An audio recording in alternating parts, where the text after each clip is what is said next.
इस वक्त हमारे साथ कॉलर जुड़ चुके हैं कटिहार से पप्पू। पप्पू, स्वागत है आपका। अपनी बात आप रखिए, कैसे आपकी सहायता हम लोग कर सकते हैं? ये कंपनी में जमा किए थे पैसा जो सुनिए न सर। जी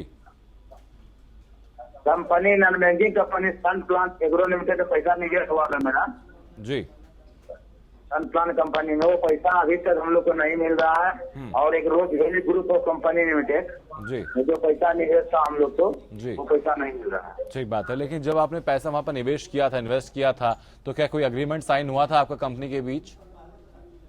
हाँ, एग्रीमेंट कंपनी का बॉन्ड सर्टिफिकेट है हम लोग पास में। जी, तो उसमें नियम और शर्तें क्या थी उसमें?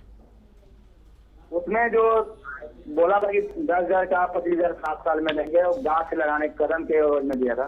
तो अब जब अपना पैसा वापस मांग रहे हैं तो कंपनी की तरफ से क्या कहा जा रहा है? कंपनी को सील सरकार ने कर दिया, सरकार ने फ्रीज कर दिया अकाउंट रोज वैली नेट पर। हम लोग देख रहे हैं कंप्यूटर। जी ठीक बात है मैम, आपके पास मैं ऐसी इस जवाब पे ले आऊंगा कि अगर इन्वेस्ट आपने कहीं किया है और बाद में गवर्नमेंट की तरफ से कंपनी को सीज कर दिया जाए तो पैसा आपका डंप हो जाता है, तो फिर उसको रिकवर कैसे किया जाए? हाँ, ये एक प्रॉब्लम हो सकती है इसमें। ये आप वाइंडिंग अप कर सकते हैं, जो कंपनी कोर्ट में जा सकते हैं। जी क्योंकि इसमें कंपनी के पास पैसा नहीं बचा है, जो मैं समझ रही हूँ, जो कॉलर कह रहा है। तो इसमें जो कंपनी जो आपको पैसा देना चाहिए वो एक डेट है आपके फेवर में, तो आप कंपनी कोर्ट में जाके वाइंडिंग अप फाइल कर सकते हैं। कंज्यूमर प्रोटेक्शन में भी आप फाइल कर ही सकते हैं, लेकिन अब कंपनी के पास कुछ पैसा नहीं है, वो गवर्नमेंट ने उसको ले लिया है, तो उसमें रिलीफ मिलने का लिमिटेड चांस है। चलिए ठीक है मैम। जब हम कंज्यूमर राइट्स की बात करते हैं तो कहीं ना कहीं मेडिकल नेग्लिजेंस एक बहुत बड़ी समस्या हमारे सामने आती है, क्योंकि कई दफ़ा इसके काफ़ी लीथल रिजल्ट जो हम लोग को देखने के लिए मिलते हैं। तो मेडिकल नेग्लिजेंस का जो जुडिशियल इंटरप्रिटेशन है वो क्या है? जुडिशियल इंटरप्रिटेशन ये है कि एक तो ये है जो सुप्रीम कोर्ट ने भी कहा है कि जो हमारे डॉक्टर्स हैं वो अपना काम कर रहे हैं, तो उसमें उनके दिमाग में ये हमेशा डर नहीं होना चाहिए, क्योंकि डर के साथ कोई भी सर्जन ठीक से अपना काम नहीं कर पाएगा।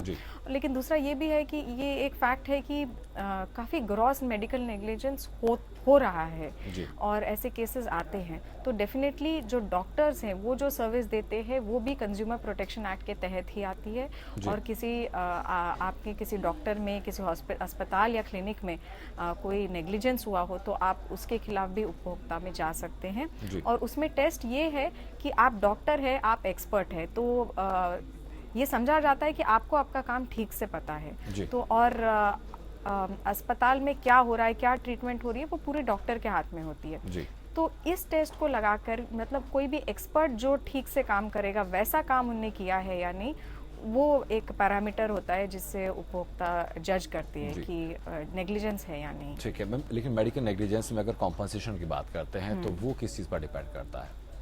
कॉम्पेंसेशन के लिए आपको दिखाना होगा, अब जो इंजरी जो हुई है उस पर डिपेंड करता है कि कोई गुजर गया है, किसी को किसी के हाथ पैर में कुछ प्रॉब्लम हो गई है, या दवाई ज़्यादा समय लेनी पड़ी, तो जो भी उसका जो खर्चा है और उसकी वजह से आप काम नहीं कर पाए, आपको पैसा नहीं मिल पाया, तो वो भी आपको लेना है। और उसके अलावा एक जो आपको मानसिक तनाव हुआ है, जो आपको हैरेसमेंट हुआ है, उसके लिए भी आपको क्लेम देते हैं।